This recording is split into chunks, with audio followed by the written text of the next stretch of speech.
PCB நண்பர்கள் அனைவருக்கும் வணக்கம். இப்போ என்ன பார்க்க போகிறோன்னா, குரூப் 4 ரிசல்ட் வந்துருச்சு, எல்லாருமே பார்த்துருப்பீங்க. நானும் பார்த்துட்டேன். என்னோட மார்க் என்ன, தமிழ் என்னோட மார்க் என்ன, அப்புறம் மேக்ஸில் என்ன, அப்புறம் ஜிஎஸ்ல எவ்வளோ எடுத்தேன், அதுக்கப்புறம் அடுத்த எக்ஸாமுக்கு நான் எப்படி ப்ரிப்பேர் பண்ண போகிறேன், என்னோட ஸ்ட்ராட்டஜி எப்படி இருக்கும் போது அதுதான் அந்த வீடியோவில் பார்க்க போகிறோம். ஃபஸ்ட்டு வந்து தமிழ் பார்த்தோம்னா 127.5 வந்திருக்கு. இது அப்படியே 1.5 அடிக்கணும்.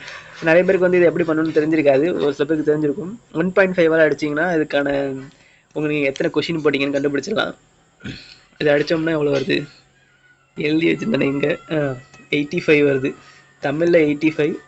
இதுமாதிரி டோட்டலாக 222 வந்து எவ்வளோ இருக்குன்னா 148. இப்போ 148லேருந்து 85 மைனஸ் பண்ணோன்னா எவ்வளோ, 148லேருந்து 85 மைனஸ் பண்ணால் எவ்வளோ வருது, ஏன் மைனஸ் பண்ணணும், சாரி ஆமாம் ஜிஎஸ் மதிப்பு கண்டுபிடிக்கணும்ல. ஜிஎஸ் வந்து 63 நினைக்கிறேன், ஜிஎஸ் 63. இதில் வந்து மேக்ஸில் வந்து நான் 18 போட்டேன், பேலன்ஸ் வந்து 45 நினைக்கிறேன். எல்லாம் கரெக்டாக வருதா? 85 + 18 45, 10 18 1 2 10 14 148 கொஷின் போட்டிருக்கேன். இதுதான் வந்து 2025 குரூப் 4 நான் எடுத்த மார்க்ஸு. இதெல்லாம் ஒரு மார்க்குன்னு காமிக்க வந்துட்டியாடா அப்படின்னு கேட்குறீங்க, புரியுது. ஒரு சில பேர் கியூரியஸாக இருப்பீங்களா, நான் என்ன மார்க் எடுத்திருப்பேன்னு தெரிஞ்சுக்கணுன்னு, அதுக்காக வந்து போட்டேன். ஓகே, நீங்கள் எத்தனை மார்க் எடுத்தீங்கன்னு கமெண்ட்டில் சொல்லுங்கள். அதே மாதிரி ரேங்க் என்னன்னு பார்த்தோன்னா ஓவராலாக 5471 இருக்குது. கண்டிப்பாக வாய்ப்பே இல்லை. கம்பெனியில் 2720.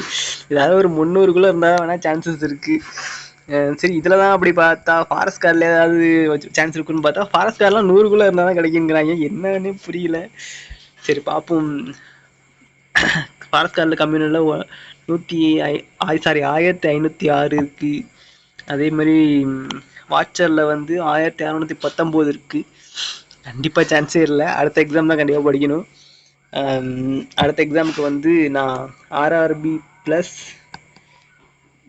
டிஎன்பிஎஸ்சி அந்த மாதிரி தான் படிக்க போகிறேன். இப்போதைக்கு நான் ஆர்ஆர்பி மட்டும்தான் ப்ரிப்பேர் பண்ணிகிட்ருக்கேன். இப்போது ஆனுவல் பிளானர் டிசம்பர் மாதம் வந்ததுக்கப்புறம் தான் நான் எப்படி ப்ரிப்பேர் பண்ண போகிறேன் அப்படின்னு நான் முடிவு பண்ண போகிறேன். ஏன்னா வந்து எந்த எக்ஸாம் முன்னாடி இருக்கும், எந்த எக்ஸாம் அப்புறம் வரும், எனக்கு ஒன்றும் கன்ஃபியூஷனாக இருக்குது. அதனால் இப்போதைக்கு ஆர்ஆர்பிக்கு ஓரளவுக்கு படித்து வச்சுட்டு அதுக்கப்புறம் ஆனுவல் பிளானர் வந்ததுக்கப்புறம் வந்து டிஎன்பிஎஸ்சிக்கும் ஆர்ஆர்பிக்கும் சேர்த்து ப்ரிப்பேர் பண்ணலாம் அப்படிங்கிறது தான் என்னோடய ஐடியா. சொதப்பாமல் இருந்தால் சரி. நீங்கள் என்ன பண்ண போகிறீங்க, நீங்கள் உங்களோட ப்ரிப்ரேஷன் எப்படி இருக்க போது அதையுமே வந்து கமெண்ட்டில் சொல்லுங்கள். உங்களுக்கு வேறு ஏதாவது வேணும்னாலும் அதையுமே கேளுங்க.